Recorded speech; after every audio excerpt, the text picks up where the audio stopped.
Okay. So we're recording and screen sharing.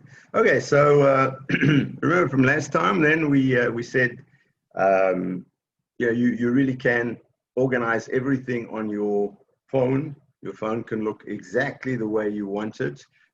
It doesn't have to.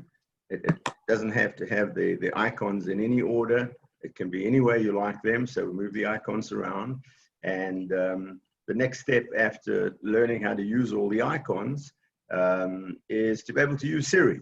So we said that Siri, let's go back one.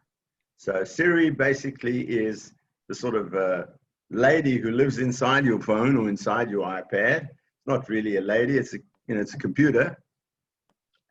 Kind of amazing that it can actually understand exactly what you say and be able to react and do everything that you wanted to do that you could do with your fingers, tapping buttons and pressing icons, you can do with Siri.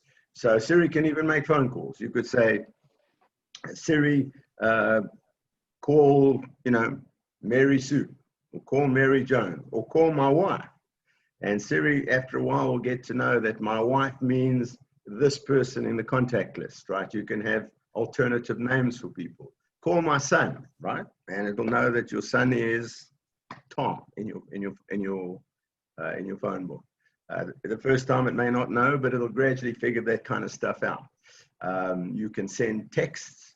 You can text with Siri, so you can say, you'll see on the screen there, say, text mom. And she'll, after a while, she knows that mom is so-and-so in your contact list.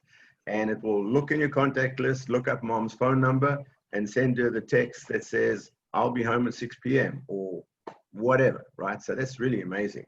You can send emails. You can say, Siri, send an email to, sorry, one moment, we'll let some people in. There we go.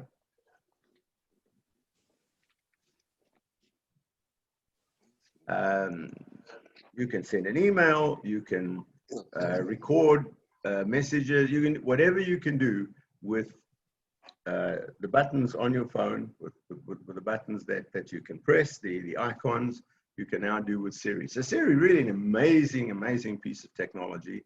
And in the early days, when I think I mentioned this last time, when this what's so-called voice recognition first came out, you had to train Siri on your voice. You had to read a prepared paragraph and you had to read it 10 times and it got to know how you enunciate words and your accent, a southern accent, northern accent, a west coast accent, a foreign accent. It had to learn how you speak. The Siri now doesn't need any of that, right? Out of the box, she'll listen to you and 99% of the time she gets it right, which is probably better than what I get with, sometimes talking to people who may not understand what I said or I didn't speak clearly, whatever. So Siri is really amazing. And as I said, you can also ask Siri all the questions you want. So anything that you wanted to look up on the internet, normally we might go to your browser, to Safari, and you'd go to Google. You'd Google it, right? Either on your phone or on your browser. So your phone, so if you look at, I don't know, you can't see my phone now, but if you look at your phone, you'll see it's got a search bar on the first screen, and you could type into the search bar, a question. You have some kind of question, who won the World Series in 1986, if that's a problem for you, or how much did the United States give its citizens in the first round of COVID financing? Say I wanted to know that, it would, and what the Google will then do is go out on the internet, ask that question in plain English, and it'll come back and it'll give you the answer, right? Who won the 1986 World Series or the Super Bowl? Who won the 1986 Super Bowl? It was the, whoever, right? It'll tell you, it wasn't the Atlanta Falcons, but whoever it might be, it will tell you who won the Super Bowl. So any question that you could ask, you can now ask Siri. So you could say to Siri, Siri, who won the Super Bowl in 1986? Or 2010, right? It doesn't matter. You know, if you're having that kind of discussion, or, you know, more complex facts, you know, your kids or your grandchildren are doing history now at home, and they have a question on history. You know, what was the birth year of George Washington? I have no idea. Okay. Say to Siri, when was George Washington born? Just like that, in plain English. Or what was George Washington's birth year? It'll figure out from any of those.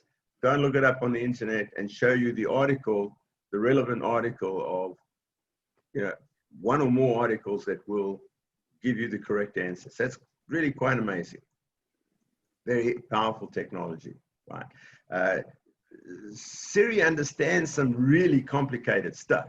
So, for example, give me public transit directions to the Guggenheim Museum, right? So I'm in New York. I have no idea how to get to the Guggenheim Museum.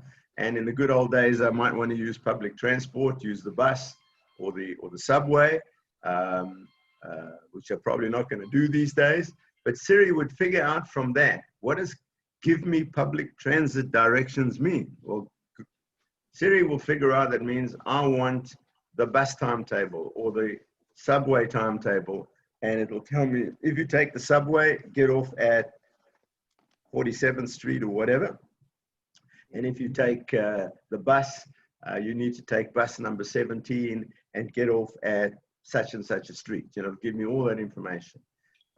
This is a very interesting one. Get me a lift to SFO. Now that doesn't, even for people outside the United States, that might be completely meaningless. What does get me a lift to SFO mean? Well, Siri will figure out lift is LYFT, which is like Uber. And SFO is like ATL. It's the name of an airport. Happens to, of course, be San Francisco. So it will go to the Lyft app on your phone.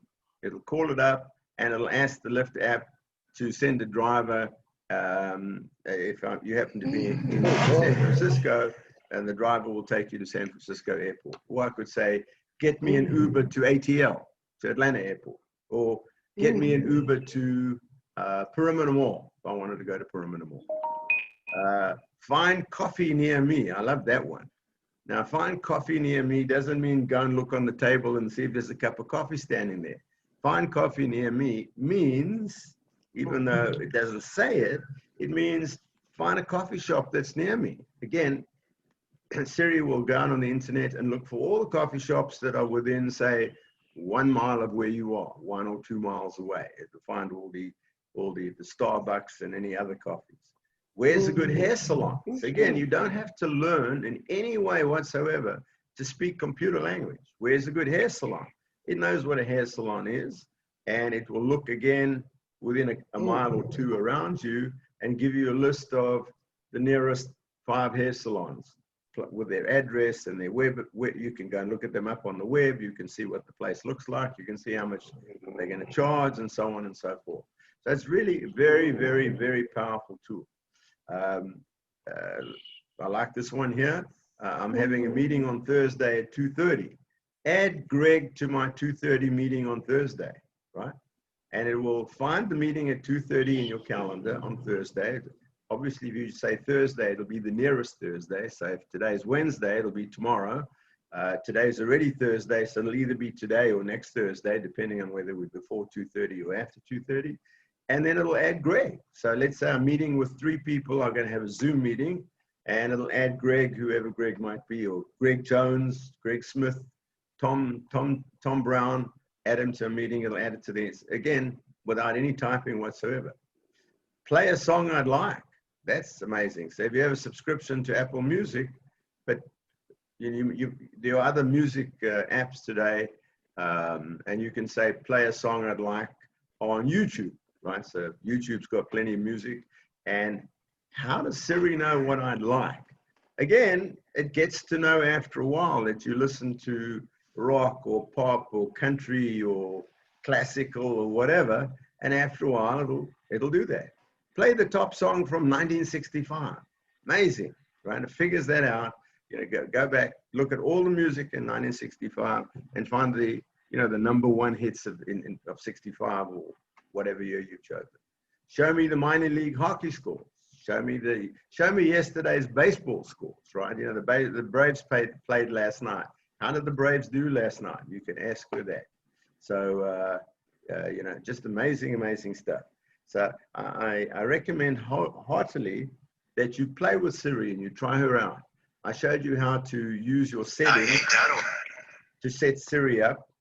And once you get Siri started, she's there. You just got to say, hi, Siri, right, at any time, or press your, press the home button. I think it's 3 times, right? Either way, Siri will pop up. Now, Siri is not listening to you all the time. So Apple tells us, and I have no reason to doubt them. Siri is not recording your conversations or listening to what you're saying to your husband or your wife or your brother or your children. But Siri is just waiting. It sits there like a kind of a sleeping giant waiting for those words, hi Siri. And when it has hi Siri, it will wake up and say, what do you want me to do, right? And you just tell it. You know, if someone else says hi Siri, who's near you, it will still pick it up. So that's often the problem when I used to be in the Benson class, because I would say hi Siri, and then everybody in the front row, their phone would pick up hi Siri, and Siri would wake up and wait for instructions. So we said, you know, one of the most important things we do on with our phone or with our iPad is we use the browser. Okay, and so I've explained this before. Excuse me, Jeff. Say again. Hello. Excuse me. How do you turn Siri on? I missed the first. You'll see. We mentioned it last time. You need to go to your settings, right? The first time. You only do this once. You go to the settings, and in the settings, there's an option for Siri. You'll see Siri in the setting, and you have 2 ways of initiating Siri. One is you can set it. You only do this one time, and then it'll remember it. The setting is when I say, hi Siri. If I say, hi Siri, Siri will pop up. The other alternative, and you choose whichever one you like, is you can press the home button 3 times. So you remember, like Dorothy in The Wizard of Oz, if she clicked the ruby slippers that she had on 3 times, she took her home to Kansas. Well, here, if you press the button 3 times, Siri will pop up like the genie. Like, remember the genie in the lamp? The guy, yes. Aladdin, he rubbed the lamp and the genie came out and said, what can I do for you, right? Siri is at your disposal and should do anything that you want, that she is capable of doing. Obviously, if you ask Siri who's going to win, you know, what are the winning numbers for Friday night's lottery, she doesn't know that. Nobody knows that, right? Right. If you ask Siri, you know, what year are we going to land on the moon again? Nobody knows that. Siri doesn't know that. She may be able to give you some relevant articles on the internet, right? That you could read about it. So if you say, you know, what are the winning numbers for the Georgia lottery, she'll probably show you the Georgia lottery website. But nobody, not even the Georgia lottery, knows what the numbers are going to be for tomorrow night's lottery. But everything else that is doable on your computer, Siri can do for you. So go to your settings. So go to your settings, and you make that small change, and you tell Siri that you know, the best one I think is the easiest one, is to say hi Siri, right? But you know, sometimes people don't want someone else saying hi Siri and activating it on your phone, so then you use the press the home button 3 times. Does that answer the question? So I would go to settings. Go to settings. When you get these notes, again, remind everybody, if you will be so kind as to send me an email today or tomorrow, send it to my email address, which I've given you before. It's Jeff_Kalwerisky, KALWERISKY, @earthlink.net. Earthlink is one word. If you send an email, just send me a 1-line email and say, please send me the slides for the iPhone, iPad course, and I will send you this, and you'll see about 3 or 4 slides back, which we did at the end of the last session. I showed you how to use the settings to activate Siri. So it's very simple. You go to the setting, and you'll actually see Siri will be one of the settings. And when you click on that, it says, yes, how do you want to activate Siri? And the 2 options they may be bringing out more options. I don't know, but I only know of two. Is it listens for you to say the magic words, "Hi Siri," or it allows you to press the home button 3 times. Click, click, click. You do that. Okay. Either Thank one, you. whichever one works best for you. So now we're talking about browsing the web. Probably everybody's already done this, but I want to give you a little more insight on what you can do with the browser than what you actually may know. So if you look in the right-hand corner of the slide, you can see this picture that looks like a compass, right? And that is Apple's browser. It's called Safari. And a browser is just an app. It's an app like any other app, but it allows you to go on the web. So you have apps for your calendar, you have apps for your clock, you have apps for your phone, you have an app for your the camera, and so on and so on. Well, one of the built-in apps is the browser. So every iPhone, every iPad comes with this app here that looks like a compass with a red, a kind of pointer that's red on the one side and white on the other, and that they call Safari. And that allows you to go out to the internet. So if you click on Safari, you get the usual empty screen. You get a blank screen with a big white bar at the top, which is we call the address bar. It's also called the query bar or the question bar. So you into that white space, into the address bar, you can type words like CNN.com, and it'll take you to CNN. Or you could type the one that we're probably all doing all the time now, Amazon.com, right? And it will instantly, it's really amazing, the technology. All you're giving it is just a name like Amazon.com, and it's going to go across the entire internet and find Amazon.com. Amazon might be in America, but you might also be typing in BBC.com, and you'll get the BBC, the British Broadcasting Corporation, which is in London. And you can read the news at the BBC.com if you don't want to read it at CNN.com. Wherever it is on the entire internet, it doesn't matter if the website is in Russia or Australia or South Africa or England or California, doesn't matter. It's going to find it, right? So Amazon.com is just as close to you as, and who knows where Amazon.com is, but it's probably in Seattle somewhere where Amazon is based. But you can also type BBC.com and it'll find you the news in England, or you could find the newspaper in Australia or in South Africa or in Malaysia. It doesn't matter, right? If you know the name of the site, you can go it. So you can go to any site anywhere on the web.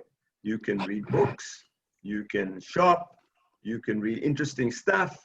You can listen to podcasts, as they call them. Podcasts, we'll talk about it later, where people give interesting talks. And the beautiful thing about this is most of it is free. If you don't like to use Safari, which is the built-in browser, you can also use any one of the other many browsers that are out there, like Chrome, which is from Google, which is the biggest browser of them all. Or there's a Microsoft browser, there's a Firefox browser, and you can, but at the end of the day, the browsers are pretty much Chevys and Fords. Some of them are a little more secure than others, right? But by and large, not going to make any difference to you at all. So Safari will also allow you, all of the browsers will do this kind of thing. So if you go to certain websites very often, right? Let's say you like to shop, as we all do these days because we're stuck at home. And you like to shop at Walmart.com, or you like to shop at BestBuy.com, or you like to shop at Amazon.com. Instead of typing that every time, which really doesn't take very much, but okay, you can say, I want you to remember this website. You can say Safari or Chrome or any of them, they're all pretty much the same. And they call them bookmarks, right? And so in the top right-hand corner, you'll see this little icon. You can see it on the right side. It sort of looks like a square with an arrow. That simply means, remember that for me. So the share icon looks like this. You type on it, and it simply, when you click on the current website, it will remember it for you. So now in future, you can just click on this icon, and it will show you all, in alphabetic order, all the websites that you have bookmarked, that you've remembered. It's kind of like, you can imagine if you've got your your Bible or your prayer book. You might put little stickers in of the interesting things that, or a book of poetry, and you've got the poems that you like. You might put one of those little yellow stickers on the side. It's exactly the same as over here. And it will show you in alphabetical order. Amazon.com will be first under A, and BBC.com will be next under B, and CNN.com will be next under C, so as many as you like. Okay, so remember the site, and that's it. You can also use this button to share the web page, right? So somebody sent me a question yesterday regarding Windows. Yeah, we're talking about Apple, of how you share a website. So you found a very interesting website. It's maybe, you know, beautiful shoes at a good price, and you want to share with one of your girlfriends, or it's, you know, kind of, you know, great clothes, or interesting, you know, I found a computer at a great price. I want to send it to one of my kids to tell them, you know, they're looking for a new computer. Go to Amazon.com. They're having this great sale on these computers.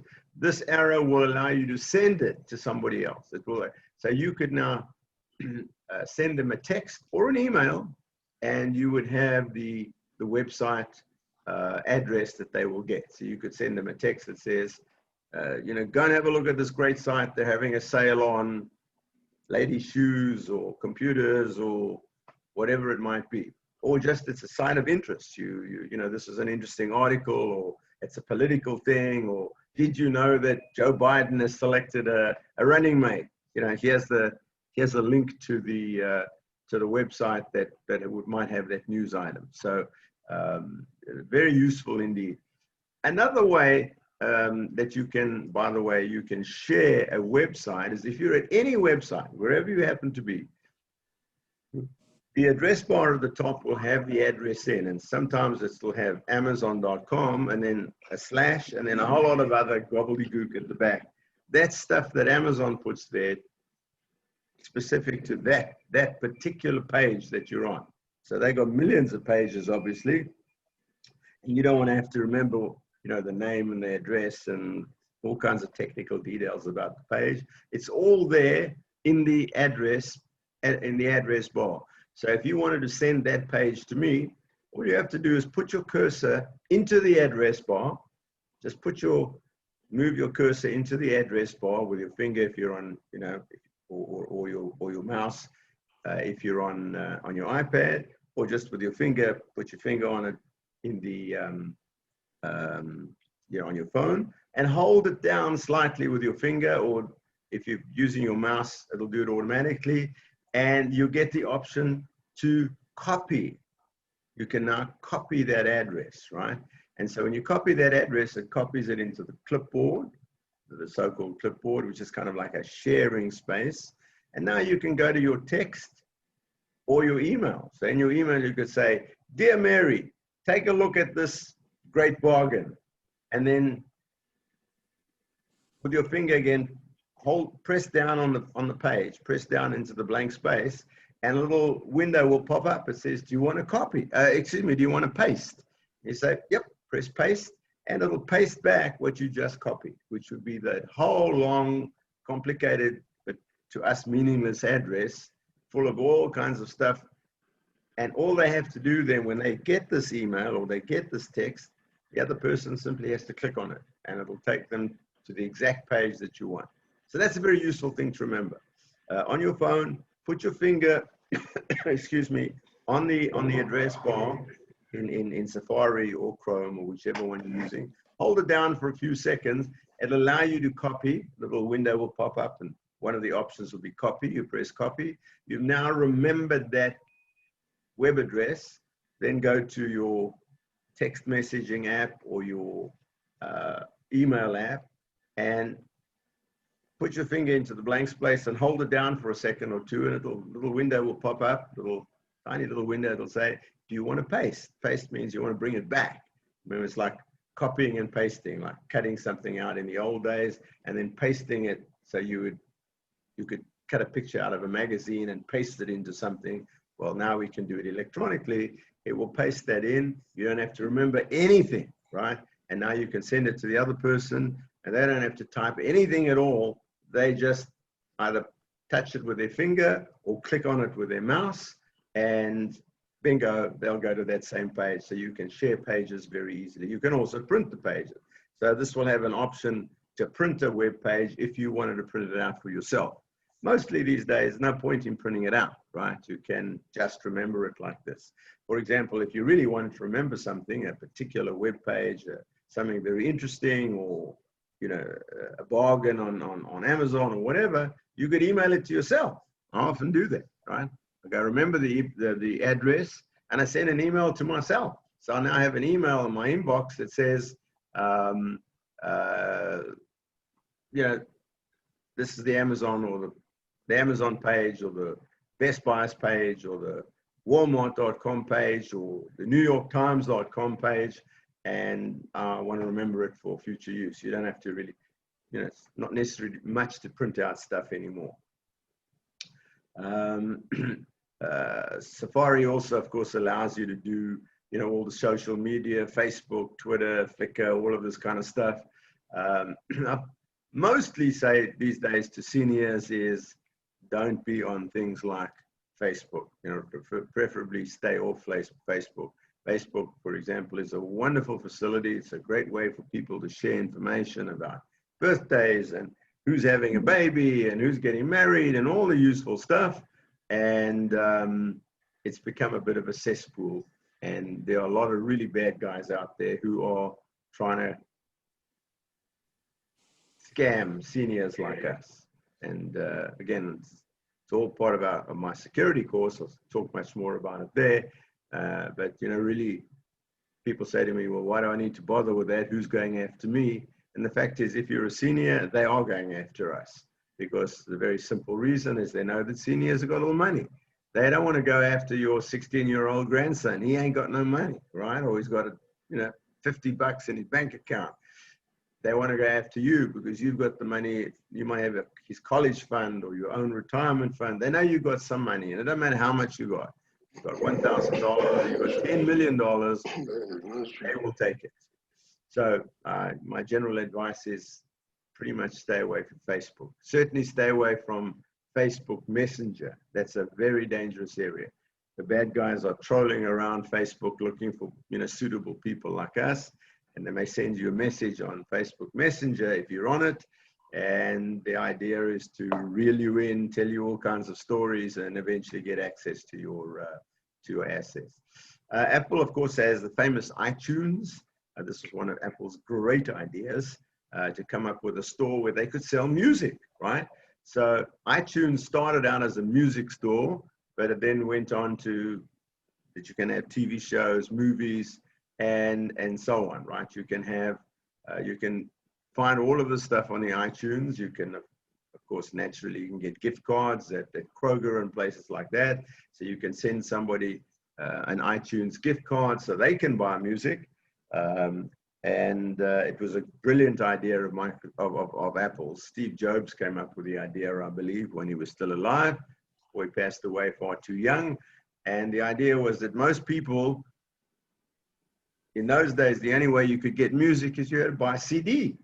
And that, nobody really thought about it except Apple. And most people say, why do I have to buy a $20 CD when I only want to listen to one or two songs? All the rest I'm not interested in. But you still had to buy the whole CD, which was fine for the artists, but it wasn't fine for us because we only wanted to listen to one or two songs on the CD. Then each song was costing me $10 or more, right?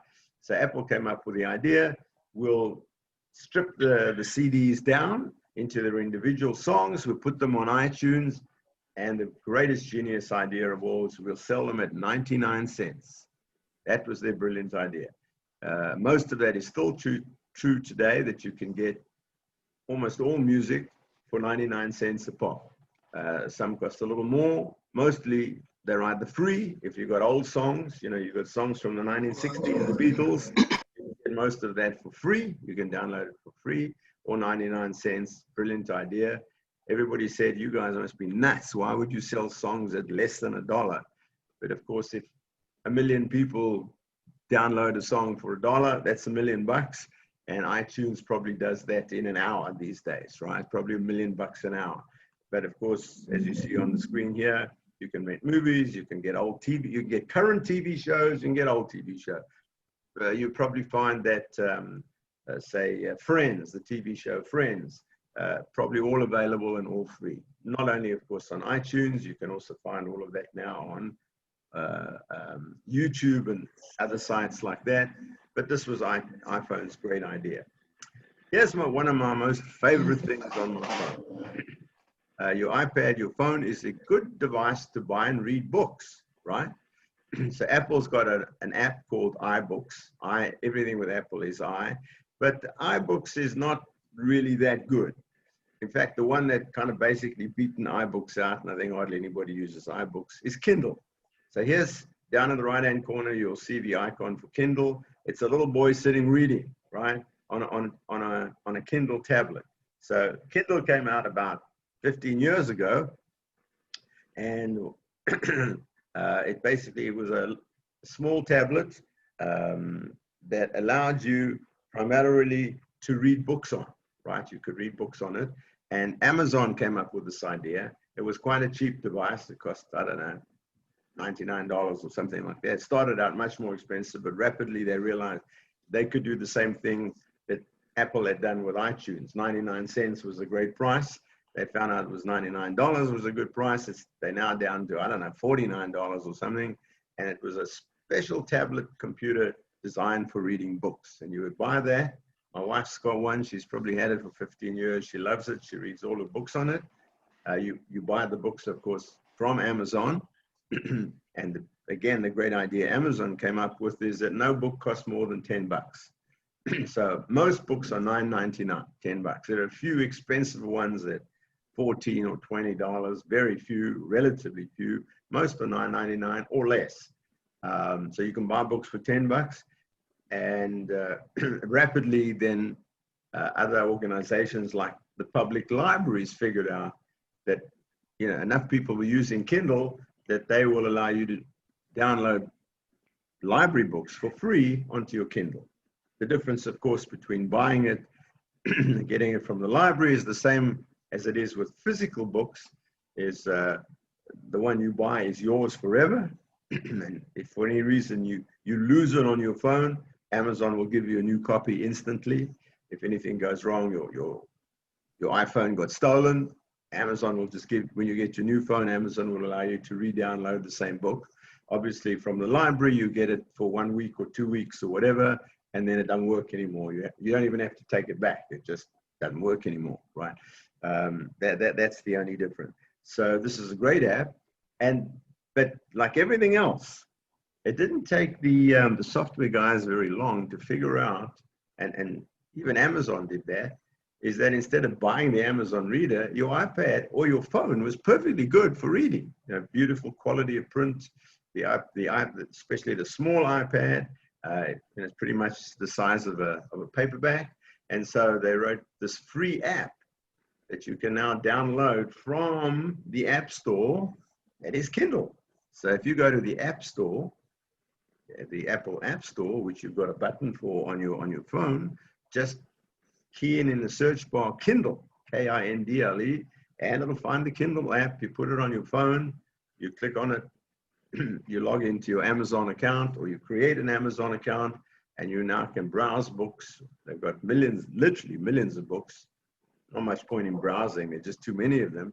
But if you know what you're looking for, I want a history of Abraham Lincoln. Just type in Abraham Lincoln, and it'll come up with, 27 biographies of Abraham Lincoln, or, Christopher Columbus, or whoever, right? You can find books on just about any subject: science, mathematics, politics, religion. You want books on you want to read about the Book of Revelation. There are probably 100 books on the Book of Revelation, or other books in the Bible. You can download those kind of books and read whatever you like. But the great thing now is that with your phone and your iPad, you now have basically a free, completely free app that will read all these books and read library books as well. So once you've installed Kindle on your phone or your iPad, you can connect to the Atlanta Public Libraries. You set up an account if you don't already have one, you know, ID and a password. And from now on, you can download books for free or buy them from Apple. So on my phone, on my Kindle already, on my Kindle app on my phone. And the same app applies on your phone and your iPad and even your computer, your laptop computer. They all will synchronize together. So from your account, Amazon knows which books you've got. And so if you read a book on your phone and then you go to your iPad and look at your books, Kindle will automatically take you back to the exact book that you were reading on your phone at the exact page where you left off. So it will, you know, your library can consist of any number of books. So if you, one of these days, hopefully we'll all be able to go on vacation again. Instead of, as I used to do in the old days, carry a pile of books in the car with me or on the plane. Now I don't need a pile of books. I just need my phone or my iPad.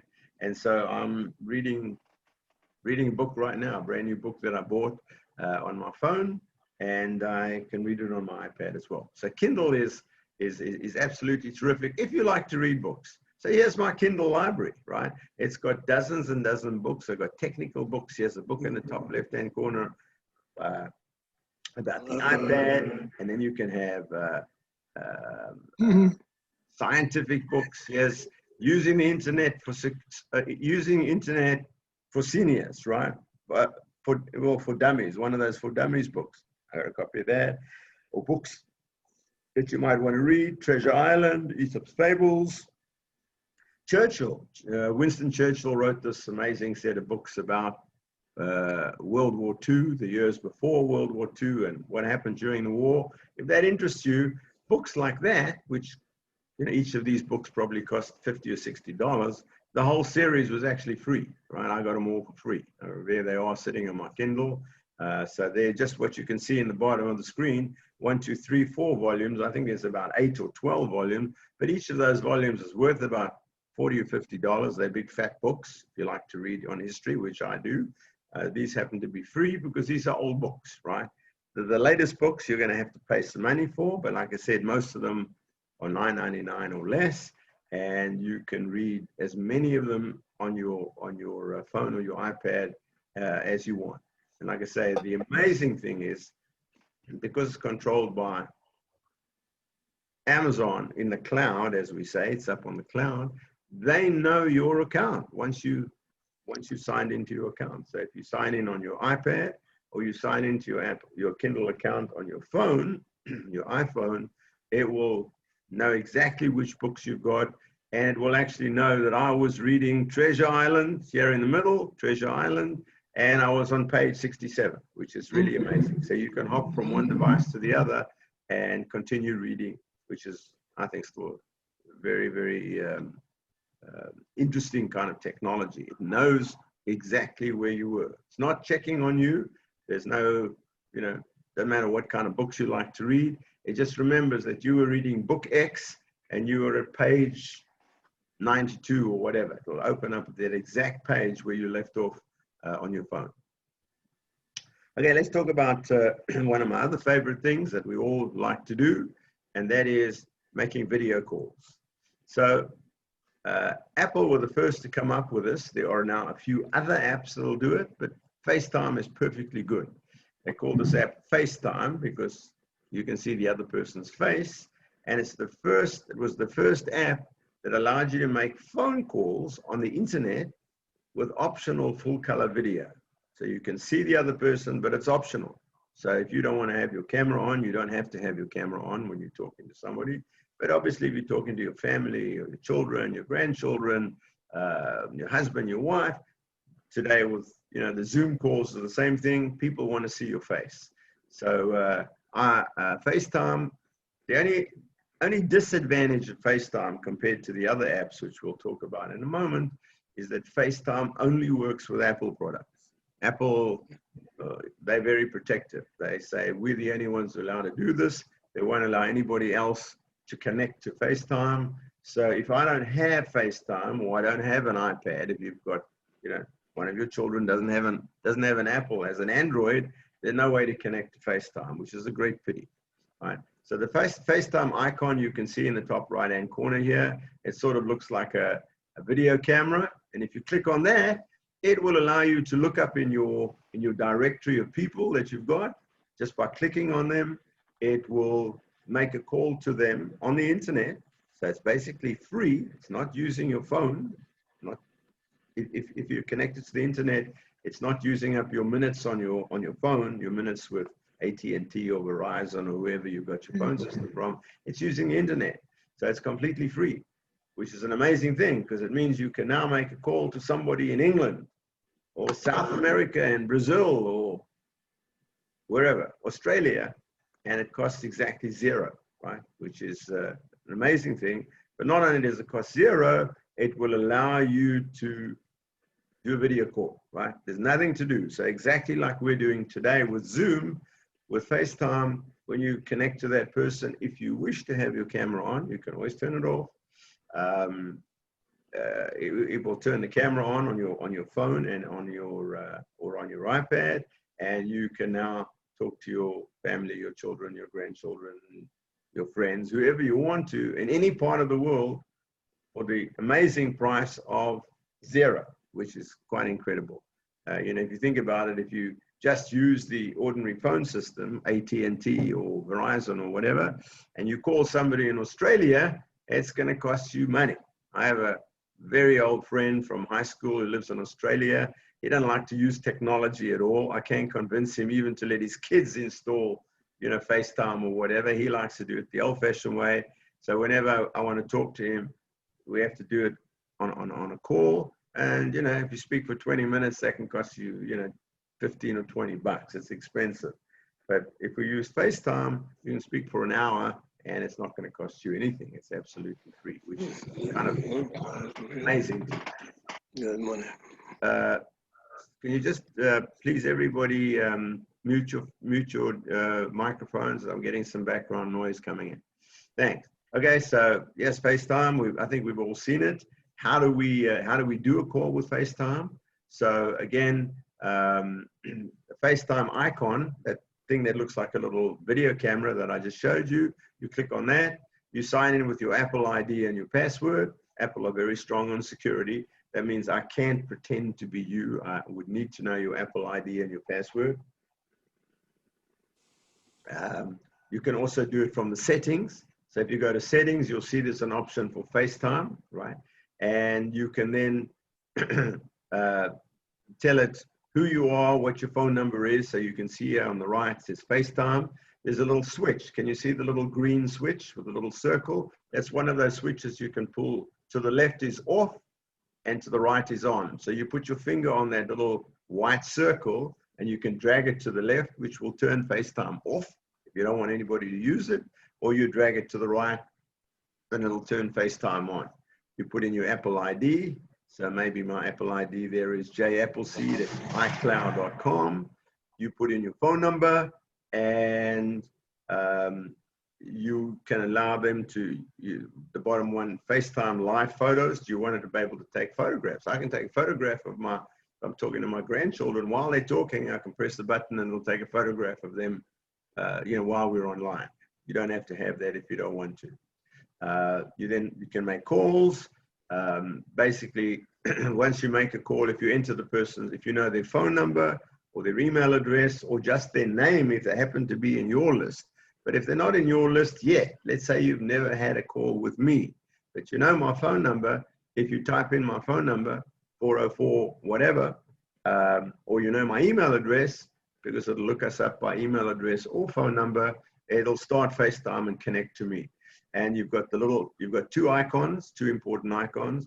Yeah, you can see in the middle on a third line, the one that looks like a little rectangular, like a video camera, or the one that looks like a phone. And the video camera allows you to do video calls. And if you press the phone icon, it'll only be a sound call. They won't be able to see you. So it's up to you. You can choose whether you want to have it on or not, right? And that's it, right? You can, the beauty of it is you can allow other people in as well. So you can accept incoming calls. So if you're on a call and another call comes in, you can either put the current call on hold and talk to the other person. You can decline the incoming call, say I don't want it, or you can accept the incoming call, and now you'll have two people on at the same time. So with, you know, we're all using Zoom now, but on FaceTime, Apple figured this out a long time ago. You can have as many people as you like on the phone call as well, right? So kind of they figured this out before Zoom, but Zoom has become the successful company right now with this. If you ever, I just want to mention this, that if you ever get somebody that you don't want to talk to anymore, either because you've had a fight with them or more likely they're harassing you. I've had people, you know, somehow that they got my phone number and they pop up and they say, hi, Jeff, you know, we were in high school together at, you know, Atlanta High School.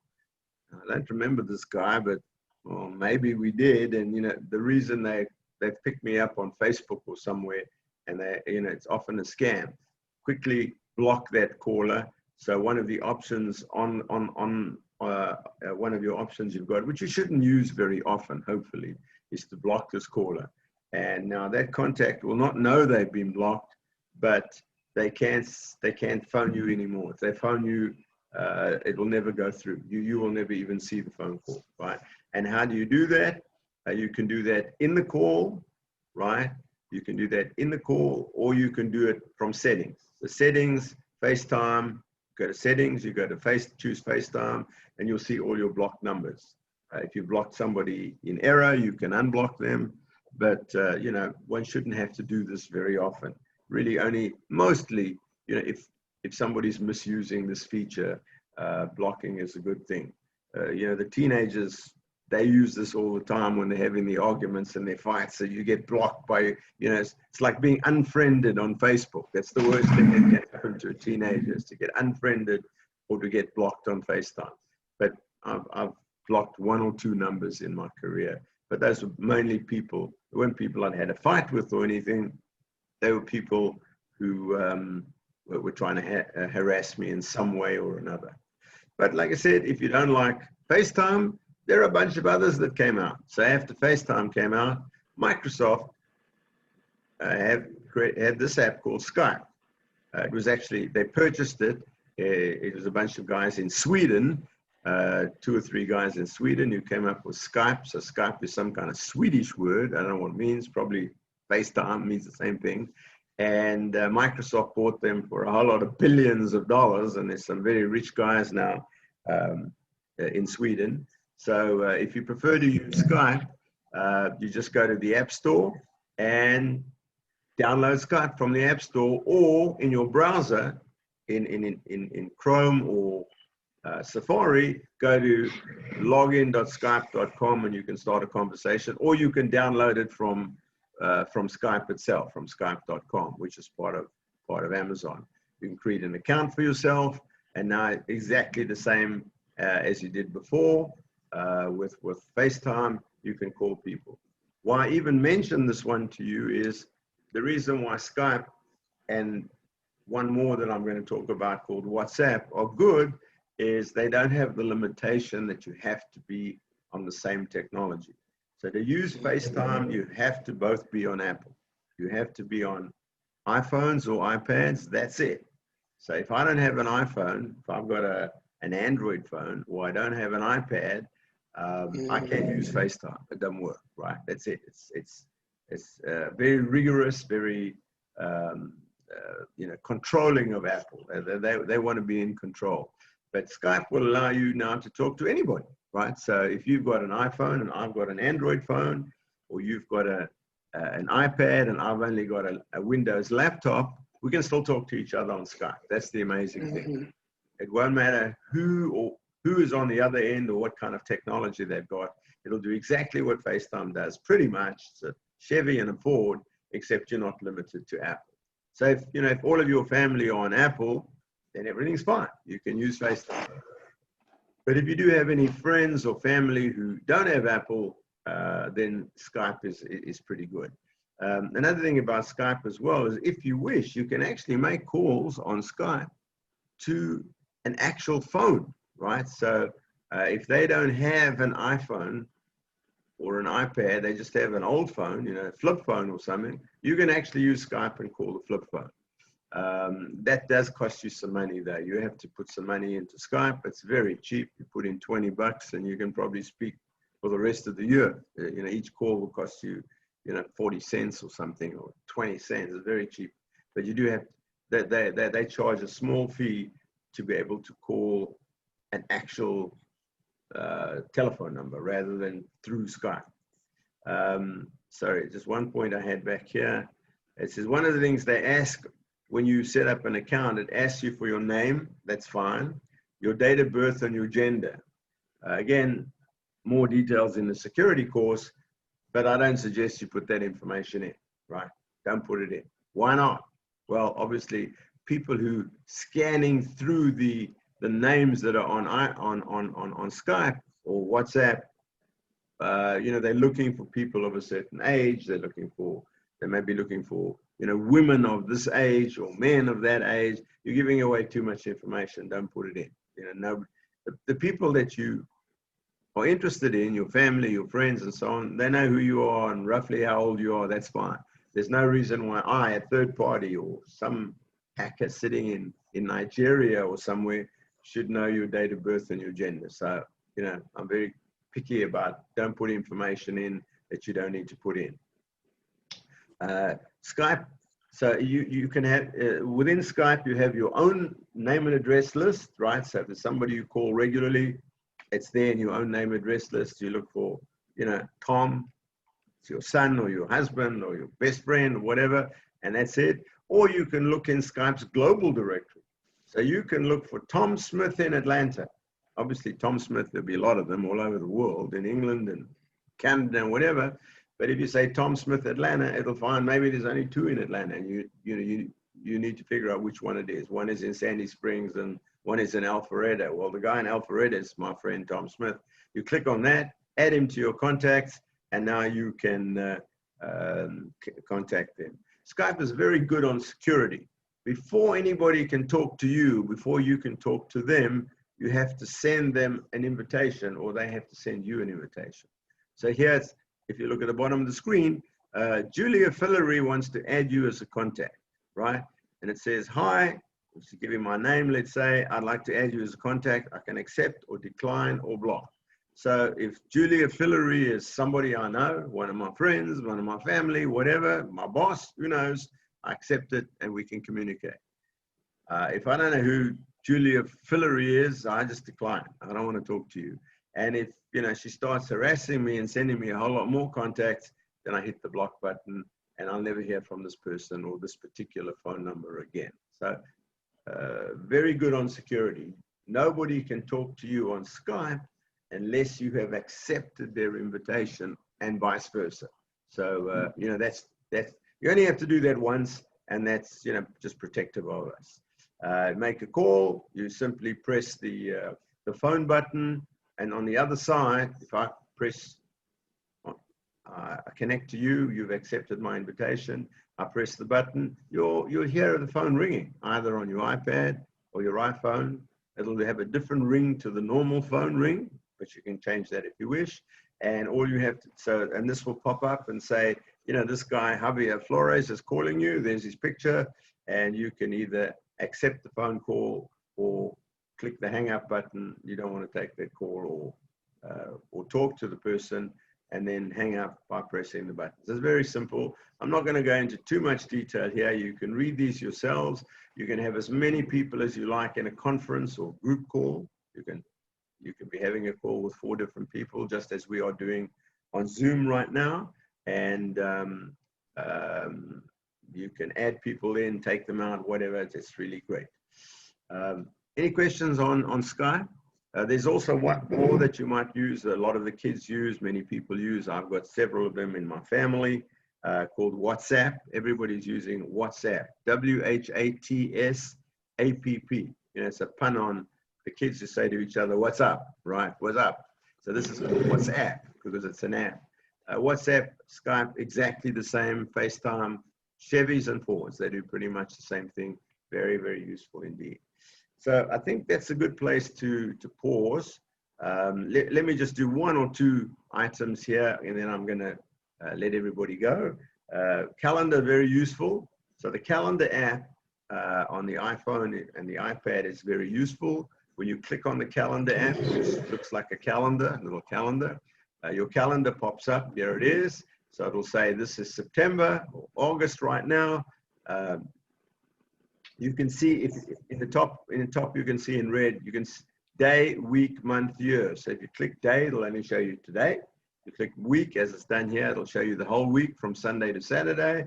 Month will show you the entire month, and year will show you the whole year. Year is not much use because it's, too small, right? So mostly the week is great.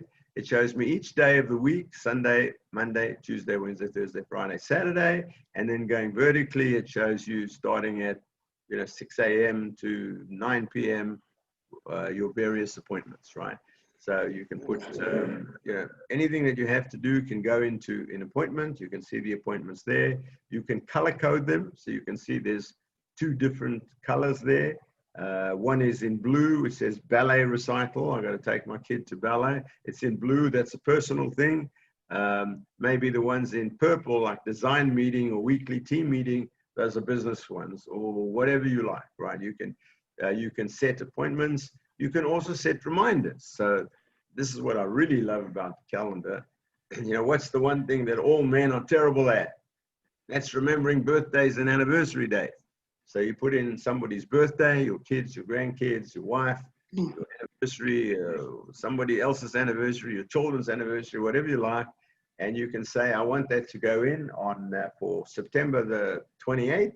And then I want that to be there for every year on September the 28th, because that's an anniversary or a birthday or whatever. And so there's no excuse now for us men ever to forget important events like that, right? I'm just going to mention this here. So when you click on, if I go back a second, if you want to put in a new entry, let's say here, I want to put an entry on Thursday the 29th for 11 a.m. So you can see 11 a.m. on the left and Thursday the 29th at the top. If you just click in that square right there, that rectangle, this is what you'll see. Okay, here's an event. What do you want to call it? I'm going to call it weekly team meeting. Where is it going to be? Conference room B. Well, in these days, it'll be in Zoom, right? All day. So there's a little slider. If I put my finger on the circle and pull it over to the right, push it across, it'll change and say, this is not a meeting at a specific time. It's an all-day event.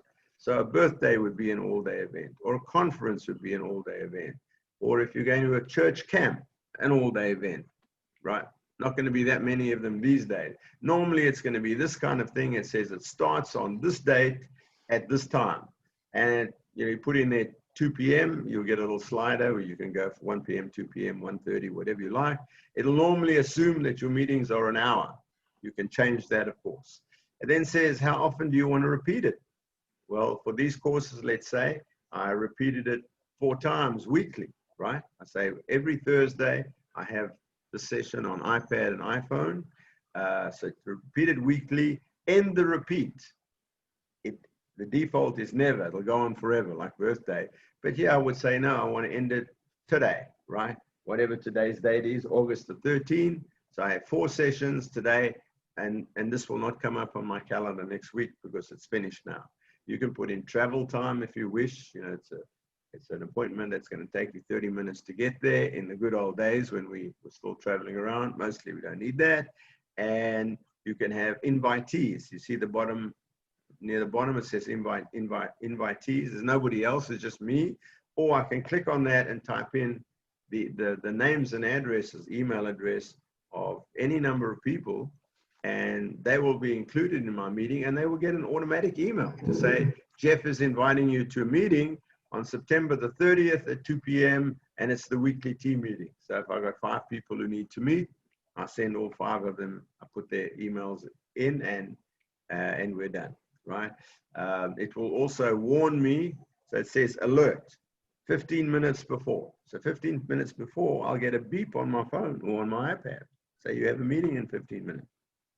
You can change, if you click on that 15 minutes, you see the little arrow to the right. If you click on that, you can change it to 10 minutes or 1 hour, or like when I came to New York, I put it in for the Southwest flight 3 hours before. So the flight's at noon, and I put it in to do 3 hours before. So at 9 a.m., I get a warning saying, it's time to get out of bed, buddy, and get to the airport, otherwise you're going to miss the plane. And you can color code if you wish, and so on, right?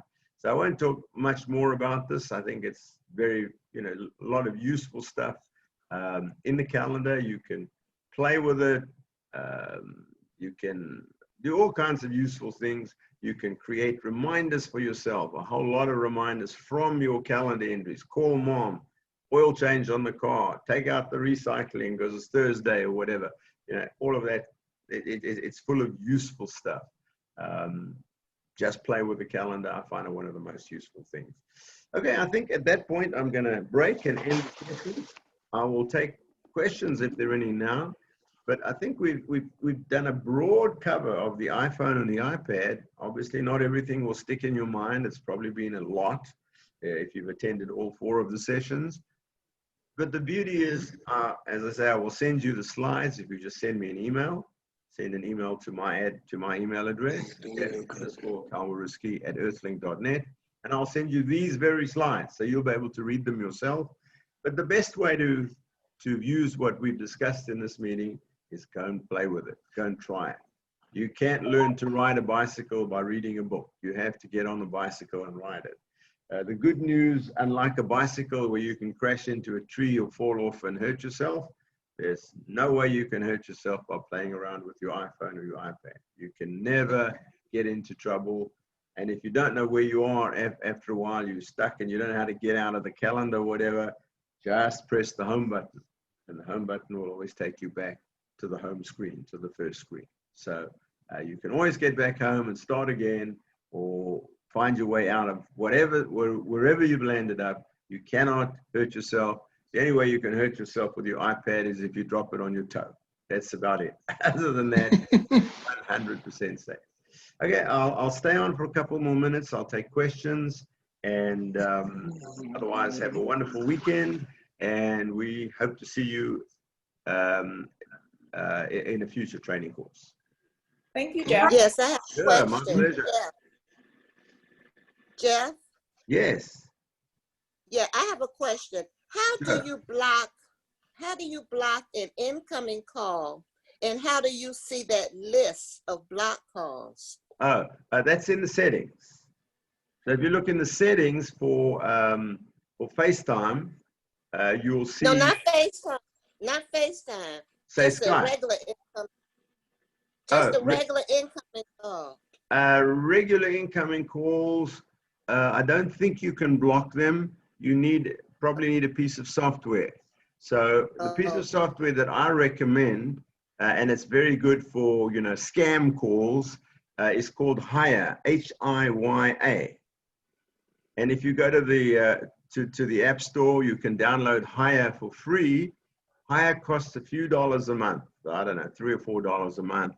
And Hiya not only will block scam calls automatically for you. So once Hiya knows from other people that this number 404-123-4567 is a scammer, it will block those calls automatically.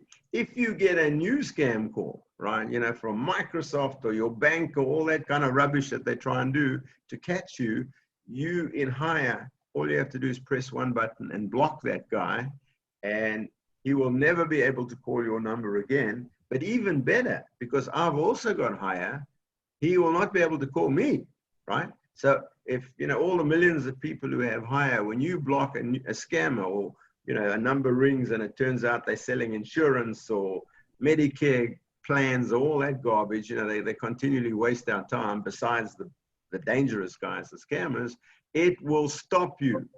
It will stop them from ever being able to call you.